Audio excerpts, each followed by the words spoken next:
এখন আমাদের যেটা করতে হবে সেটা হচ্ছে ক্রস সেকশন লাইন আঁকতে হবে।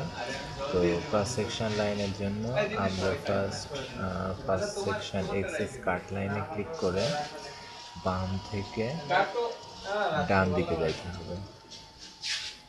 বাম থেকে ডান দিকে আমরা যে ক্রস সেকশনগুলো দেখছি এর অবশ্যই কিন্তু ভ্যালু থাকা লাগবে, অর্থাৎ ক্রস সেকশন ভ্যালু যেটা থাকলে আমাদের এই কাজগুলো করতে সুবিধা হবে। ক্রস সেকশন কাটলাইনগুলো আঁকার পরে আমরা রাস জিওমেট্রিতে গিয়ে কাটলাইন অ্যাট্রিবিউটে অলে ক্লিক করতে হবে। অলে ক্লিক করলে এরও যে অ্যাট্রিবিউট ভ্যালু সেগুলো আমাদের এখানে অ্যাড হয়ে যাবে। ওকে ওকে ওকে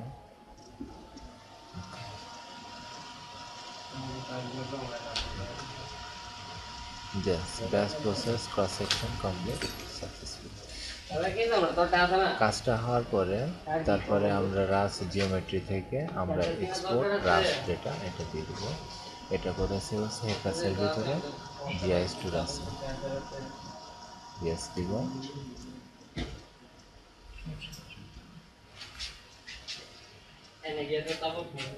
দিলে আমাদের ফাইলটা এক্সপোর্ট হতে থাকবে।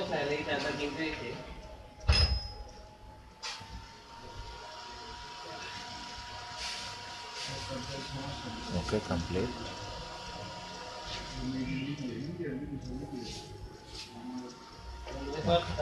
GIS to RAS exported successfully. Okay, close. Then আমাদের হেকরা সফটওয়্যারটা ওপেন করতে হবে।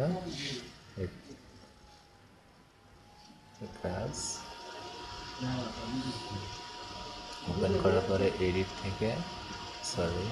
থেকে geometric data, then file, import geometric data GS format. তো এখানে আমাদের ডেস্কটপের যেখানে ফাইলটা আছে সেখান থেকে হেক্রাস ফাইলটা ওকে। এখন আমাদের এখানে ইউনিটটা দেখাবে যে কোন ইউনিটটা আমরা ডেটা ইনপুট করতে চাই। আমরা এসআই ইউনিটটা দিয়ে ফিনিশ ইনপুট ডেটা দিয়ে দেবো।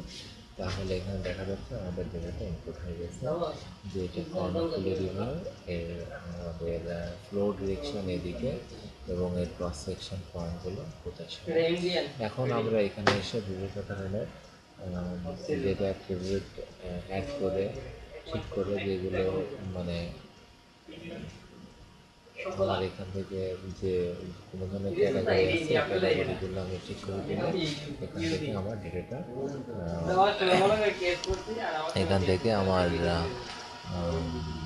ফ্ল্যাট ভালনারেবিলিটি বিভিন্ন ডেটা বেড়ে আসবে।